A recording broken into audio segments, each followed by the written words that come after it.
You walk down a serpentine road at dusk. The night air clings to your body, chilling you to the bone.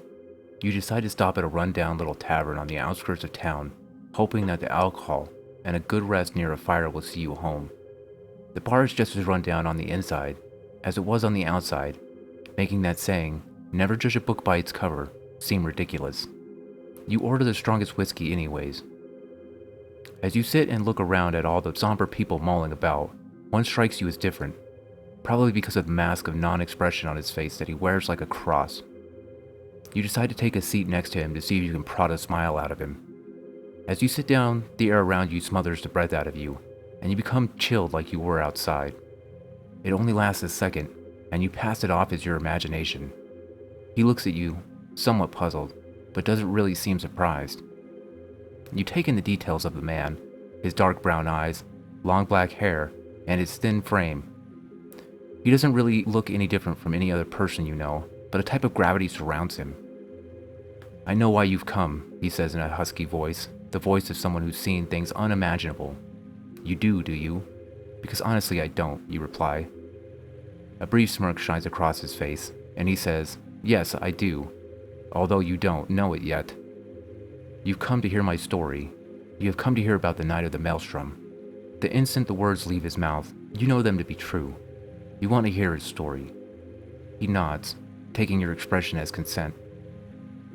"You may not believe it, but it doesn't matter either way, does it?" he says. You nod in agreement. "I remember the night, not the date, and it was much like it is tonight, a deep black, star-filled.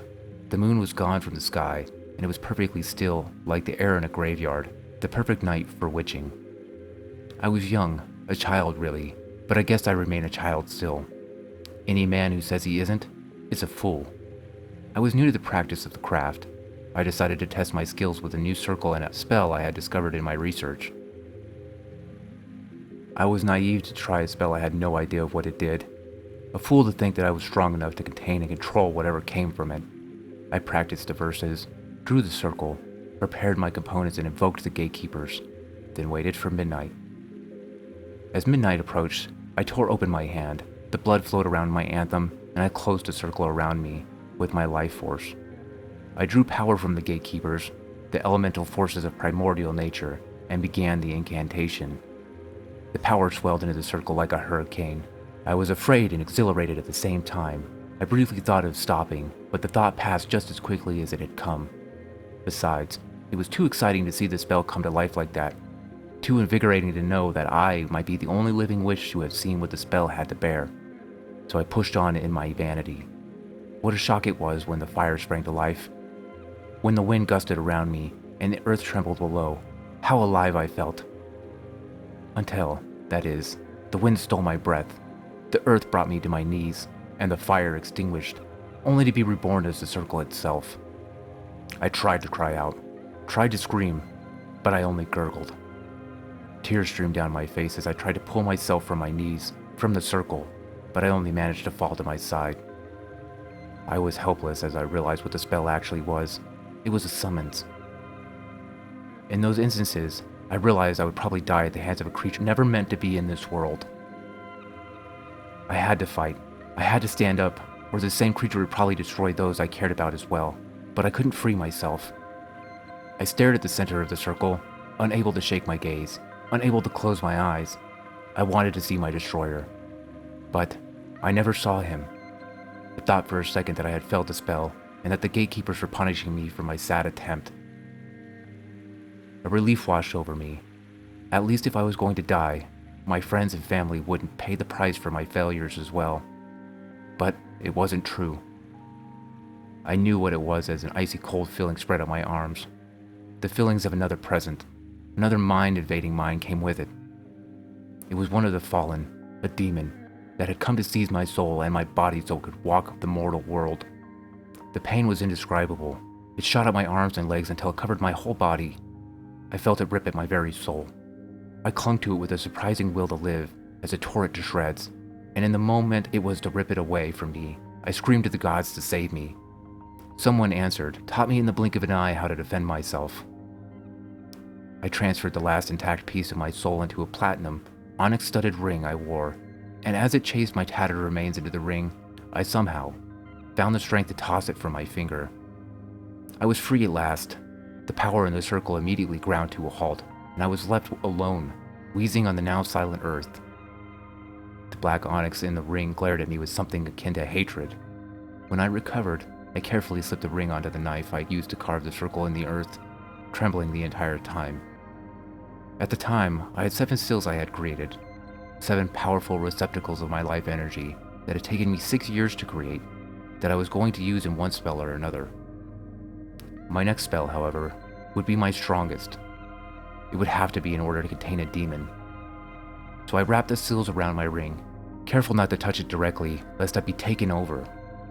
In the morning light, I drew my most potent circle from past experiences.